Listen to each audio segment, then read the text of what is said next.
Hey everybody, one of the Inside Tabletop. I'm back with Chris from Lords of War Games and Hobbies. What's going on, everybody? Hey everybody. And if you haven't caught this show before, this is our monthly get-together where we hang out with patrons. We do a whole bunch of inside baseball stuff with them. We basically do about an hour of answering questions. If you ever had a question for Chris or myself, it's a great way to just get us to have a think tank about the industry. I work in publishing. Chris owns one of the oldest now gaming stores in the Southern Ontario region, Lords of War Games and Hobbies, and is kind of one of our local luminaries on what it is like to work in this industry. Before that, he worked for about a decade for Games Workshop. In the trenches. And he and I worked together, recruit new hobbyists, being abused. Never promoted above trench sergeant. Yeah, listen, running the company, I needed good sergeants. Good sergeants are more valuable than good lieutenants, let me tell you that right now. Have you not seen Band of Brothers? Donnie Wahlberg is the hero of that entire series. Captain Wizards needed more Donnie Wahlbergs. Oh, man. There was more Donnie Wahlbergs required. We less Mark Wahlbergs, more Donnie Wahlbergs. True. So anyway, what we usually do is we pick a topic. Sometimes they come up in the chat with the patrons, and we kind of wax philosophical about it and try and get an inside-outside perspective, like you from the sales side, me from the development side, on what it is like being in the hobby. And today's topic is topical and interesting, and it's a paradox. The paradox right now is giving away 40K for free. And that the launch box for Warhammer 40,000 just come out. We have the Armageddon release. Chris has talked a lot on his channel about how that went. I share a personal take on it and what it looked like for you in the store. And my sort of counterpoint, my question is, the week before pre-order started, Games Workshop gave the rulebook away for free. For the first time ever, a free download, Warhammer 40K core rules, even more expansive than the Kill Team free Get You Started rules. This was a completely free, full core rulebook. The points are also available for free through downloads. The Mediatome field guides give you all the point values. So if the 3-year cycle for Warhammer 40,000 is every 3 years, you resubscribe, right? You buy a launch box, typically all the stuff's in it, the core rulebook, all that stuff. And then you're good to play for 3 years with your existing codex or the new codex when it comes along, whatever free stuff's on the website. This time round, this is the lowest, most consumer-friendly cost to enter edition of 40K. Free rulebook, free points. You just need the card. You got to buy the $40 Canadian card box, and it's $30 US. Yeah. And you can just go play the game. They even gave the dimensions of the terrain templates out for free for people that are kind of very tournament-minded, because you don't need them. There's nothing in the core rules that says the dimensions. You can just use whatever basing your terrain's on and have that be the dimensions of your terrain. So it's not technically required, but if you wanted to add that to the list, you can just cut it out of some pieces of stuff. I'm going to be doing a little free tutorial on taking an old gaming mat you don't use anymore and cutting it up using fabric scissors to show you an easy way of doing that at home. What do you think the impact is going to be this time around? Because they hedge every big 3-year release around a 40K launch year. They say it in their annual report every year. It was a great year this year on the back of another wonderful 40K launch year. This time around, they gave us the game effectively for free. Our subscription cost is $0 for the first time ever. You can just go get your points, grab your codex, start playing. And I'm really curious on what that meant for you in the shop at this launch weekend. Did you sell more card packs and terrain packs than Armageddon box? I guess is an easy way of asking that question kind of flat out. No. Okay. I will probably. Yeah. Because the card packs are out this weekend. Okay, so you have pre-orders for them. Pre-orders, yeah. Okay. I probably will though. I will sell more card packs than Armageddons. Yeah. How many did you get comparatively order wise, like percentage wise? Did you get more? Roughly the same. Roughly the same. We were hard capped on the card packs and the terrain areas. Interesting. Okay. Yeah. So they capped on that. Oh yeah. Yeah. Which is funny because there's not going to be enough card decks for everybody. As per usual. What's nice about the card deck though is you only need one for 2 players. Yes, that is the good thing. So if one guy in your gaming group, yeah. as long as your buddy has one, you can kind of go halvesies on that, and you don't have to have them, right? Exactly. Because you only need one to play a game. Yeah. So you don't need to both have some of those cards. Correct. Yeah. So a lot of people have been asking me how's it going? What's this? It's the new launch, the new edition should be this big event, and talked about it endlessly, but like it just doesn't feel that way this time around. And I think there's a lot of things that go into that. But I think to your point, there's not as many things as there normally are to sell people. Okay. At this time. Yep. Right.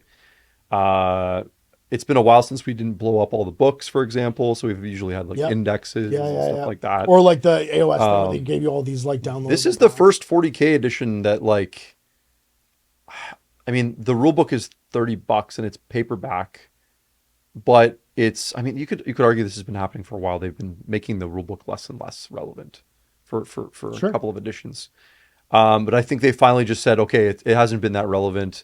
We're not going to really make it like a big product anymore. It's just going to be this like thin paperback thing, and the deck will be the more important thing because we make that every year already. Yeah. So I think the end result of that is it feels a bit more like a seasonal update than it feels maybe like a new edition, right? It's the least collectible edition of the rule book. Yeah, for sure. Now, don't get me wrong.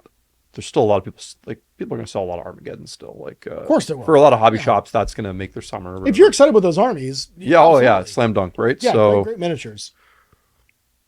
But I mean, I think outside of that, I think the impact, because ultimately you're looking at it as a sales opportunity. You're like, okay, like I want to relaunch this whole wall in my store. We're going to run some activities for 40K in the summer. And we want people to come back in and really get back into the game again. And I don't know. I can't really answer yet how that's going because it's still pretty early in the game. But it does feel a little bit like they're not going to make as much money this time. In a weird way. Because like the launch box is geared towards existing players. Yes. Right. And I've been really clear this time around. Yeah. Because I got caught up in the last two of these wishing it was a starter set. And I've really come to terms with this launch time around that these aren't designed to bring new hobbyists in. They're designed as like a resubscription basically to the hobby. Yeah. And that's fine. It's a way of engaging with your existing customer base and giving them kind of an all-in-one bundle with the featured armies from the narrative from this edition of the game. That's fine. It's a great existing product line. But it just seems very paradoxical to me, right? Like, or at odds that they're going to create the most expensive launch box ever for new players. In the history, yeah. And then before it comes out the week before, give them everything they need to play except for one item for free, and then the week after give them that item, right? So like it's kind of like the pulling the rope in two different directions where you're doing a very consumer friendly thing. I think that's great. I honestly think that there is tons of examples of companies out there, Corvus Belli being the one I always wave, of companies that give you all the rules for free all the time and still do a great job of making money and doing good product releases because they have they understand that buying miniatures, not rules, is the thing that drives your sales. Yeah. And Workshop understands that too. And they finally kind of made the leap to a free-to-play game with some exceptions, right? There are some caveats, the card deck being one of them. Yeah, you get the hard, like the codex thing too. Like if you want all the rules. If you want all the rules, you have to the codex. Get the code. Et cetera. But like, that's that in Games Workshop bucks, that's a pretty low bar, right? Comparatively speaking. And it's not all trapped inside a box for a long time like Leviathan was. Yeah. So this is an interesting thing where it kind of seems like they're pushing in two different directions. Mm-hmm. And I do feel like there will be less people, because they don't have to, sort of forced to engage with this resubscription that is the launch box. Now, ultimately, I think it's a good thing because it means that people can pick what they want. And if you're an existing customer, you can just get right to having fun.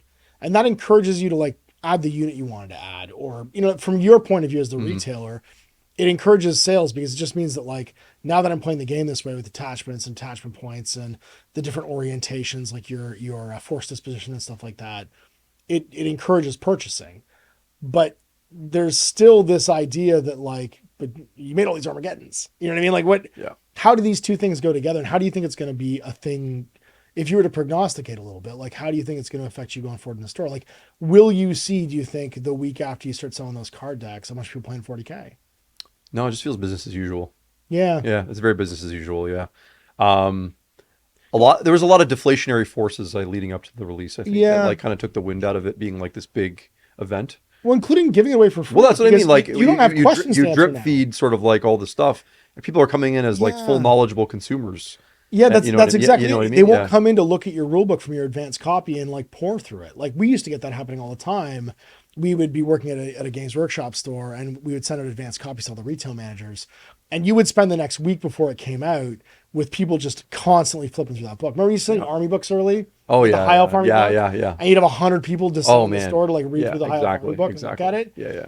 And you're kind of removing that opportunity for the people on the ground by having it just be a digital asset. People can like go to the internet and watch a YouTube video that summarizes the whole thing for you. You know what I mean? And this is just it, right? Like we're not the first line of communication anymore, right? And it's been a long time since that's been the case. And this is really like even everybody- before pre-orders. Yeah, really, like, everyone like Games Workshop has a direct relationship with you now as the consumer. It's not done through any of the like sort of like satellites or whatever anymore, right? So you have that like Warhammer community thing. That's where like everybody goes first.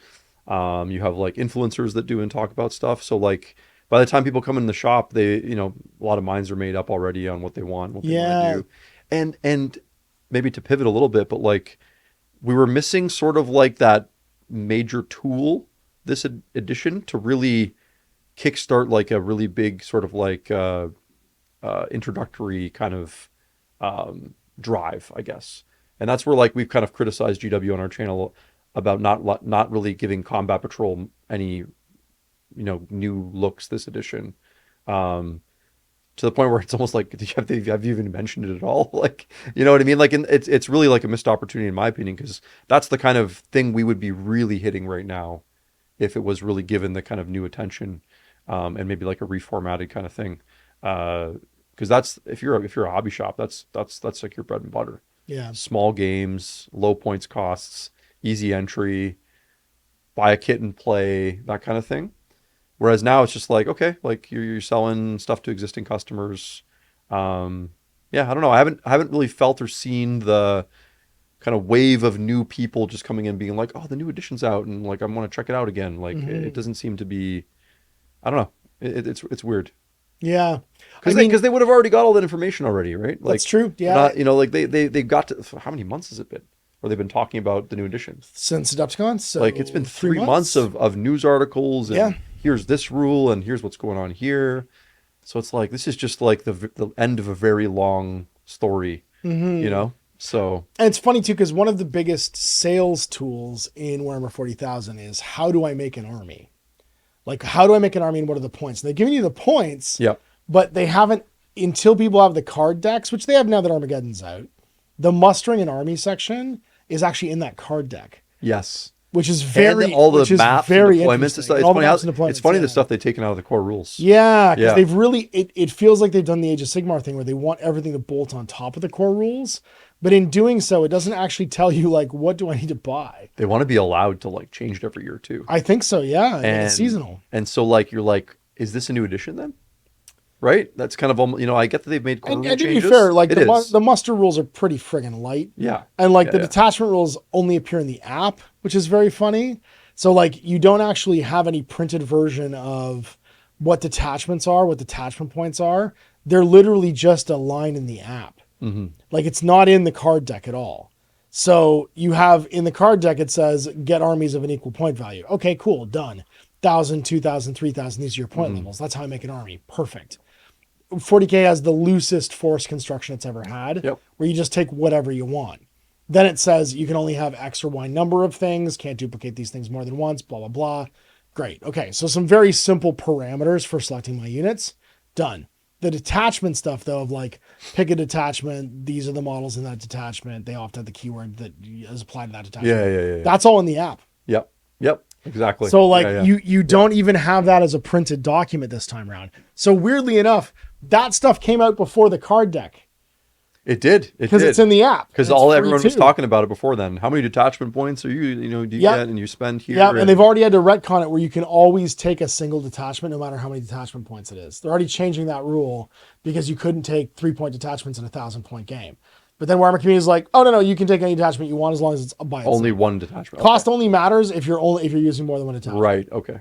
Interesting. And that's it. So, like, it's free, but because they've really never done this before, it's kind of spread out really weird. Yeah. And it's unintuitive, you know what I mean? So for I think that's okay for the existing gamer, because the existing gamer will just go find that. They already have avenues of information where they have a hobby champion on the internet that they go and listen to who will tell them all this stuff. They themselves are like the rules, tight guy that goes and seeks out all this information.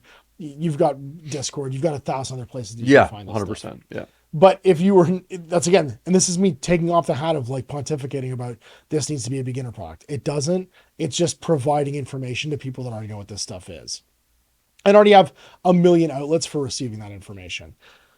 But the core rulebook, it doesn't tell you how to make an army. It doesn't tell you how to muster anything. It doesn't tell you a scenario to play. There isn't even like a basic scenario in the core book, which I think AOS does have. I think AOS has like a basic scenario of just like a pitched battle in there somewhere because it gives you the section for setting up a scenario. Yeah. Well, and then it gives you an example scenario to play. That's the like AOS core book does have like the tiered sections. Yeah. So it does have like the full experience. But it's interesting they took this one out to make sure that it was all just in a booklet. Yeah. Inside a seasonal sort of like release, which is the card deck. And that the rest of it, that this like detachment system, that is a purely new artifact of this edition, doesn't exist anywhere. It's just in the app. So like to know how many detachment points things are, you have to go to the app. Or I guess download the Minotaur, like the PDF, the Minotaur. They do have that too. Yeah. So it was kind of all in there from the beginning, but it doesn't tell you anything apart from that, like in any of these places. So I think it's very funny how that's worked out overall. So I guess we don't really know the answer to my question until like the dust settles the end of the summer. But I think this would be a good one to revisit. Is they've done two sort of counterintuitive things. They've got a great launch box. It's a lot of dollary dues. And they've also got a free path, a $40 path Canadian, into just playing the game right away. Yep. Right? And mustering your forces and going off and playing. I'm really curious to see where people go. Like which of these two paths the majority takes. Because my guess is the majority are going to take the path that costs the lowest bucks to try it out. Oh, for sure. Yeah. And get on board if they're existing customers. And this is a product designed for existing customers. But I guess time's going to tell what the actual answer to this is.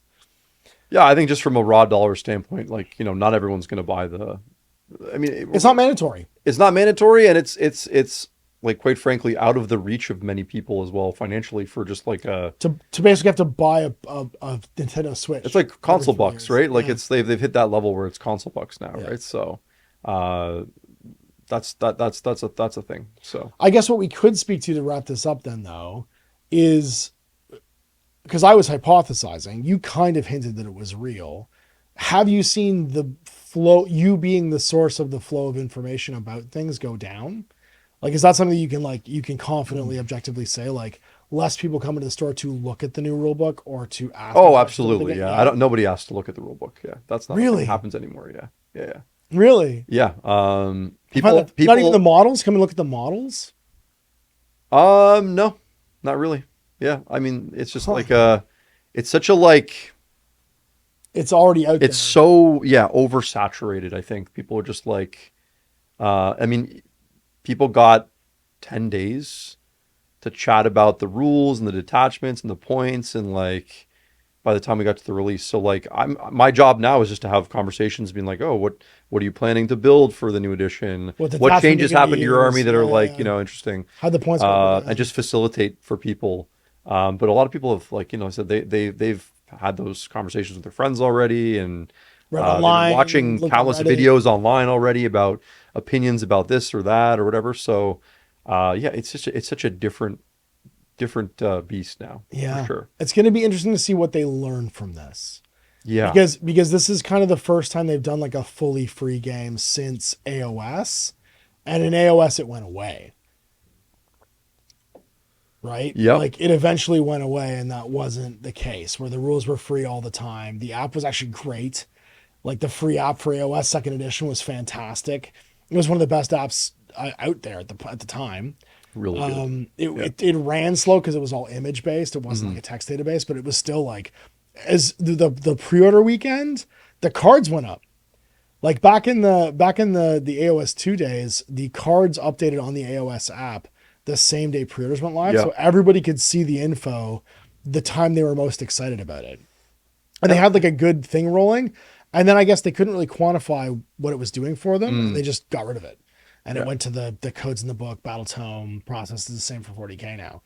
So I'm really curious to see, having decided to do this and done it the way they've done it, what they're going to learn from it going forward, and if it keeps happening. If 40K 12th in 3 years, you know what I mean, has if you're a business, so here's the thing that I'll say that might be a motivator here. If you're a publicly traded company like GW is, and you have this dilemma, which is, man, every 3 years is like our year. Yeah. And then we make our nut. We make our nut every 3 years. And then the other 2 years we have a problem. We have to fight. We have to fight whatever nut we just made.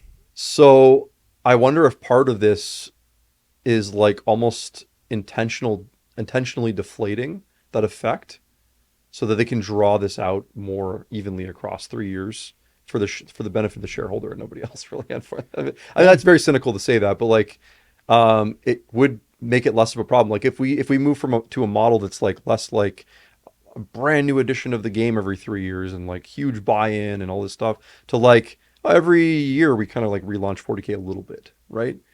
That's something you can sell to people, I think, a little bit better. Yeah. In terms of like being a consistent business. And it might be better for the consumer too, overall. It's possible you can win in both ways there. I mean, like if they go to this bolt-on model, there isn't a lot of reason to manifestly change the core rules every edition. No. You know what I mean? And instead you can have you could have a 9-year cycle where you change the rules every 9 years, and the rest of it is what you play for changing and how you interact with the table and the models. And that feels like it's a more healthy, consistent timeline to like keep things moving along on.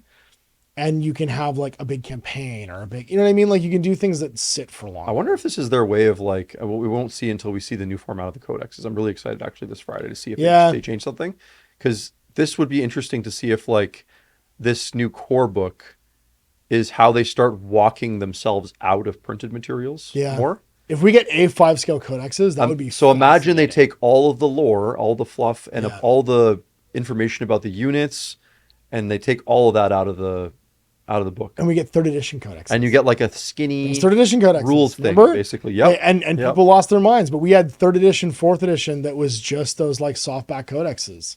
And it would bring the cost down for people. I would be fascinated to see that. If they did, and they were like $20, $30. I mean, that's the thing, right? Like you're at a point now where this hardback book thing, it's not really working for anybody. No, it isn't. Like retailers hate it for the most part because you end up throwing so much out. Yeah. The consumers hate it because they reluctantly buy it or they steal it. I think it might be a good solution because like you can still make some sales. It's a little bit. The costs would be much lower. Overheads would be not as bad because it's paperback. Yeah. And then you said you get maybe a lot less people stealing because they're like, well, I can go for $25 or $30. Yeah. And it kind of dual serves the purpose of like reference cards and a codex, because if it's slimmed down and it's more referencey, then you can play the game easier. Which people and you think is it's disposable. If you got it for 3 to 5 years, you're gonna bang it up and beat it up, and you can put it in your carrying case. And you don't care. And you don't care. You don't care. Yeah, because the 3rd edition hardback books like are not collectible anymore. People they don't mean anything to people. I have a soft spot for those. I mean, I have a soft spot with the 2nd edition books that were also softback. Oh, right. But like the 3rd edition books. I've been trying to find an orc one. I might have an extra one. An extra orc one? What's wrong with you? We all know what's wrong with it. I'll see if I can help you out. Check out the vault. Shout out in the comments if you if you have an extra 2nd edition orc codex. I really want one. Young Chris really needs one for his paint jobs. I'll see what I got. Yeah. It would be fun if we did a thing where we just did the new edition all in 90s colors. What do you think I'm going to be doing? That's why I need the book. You want to do 90s colors? I'm doing 90s colors, dude.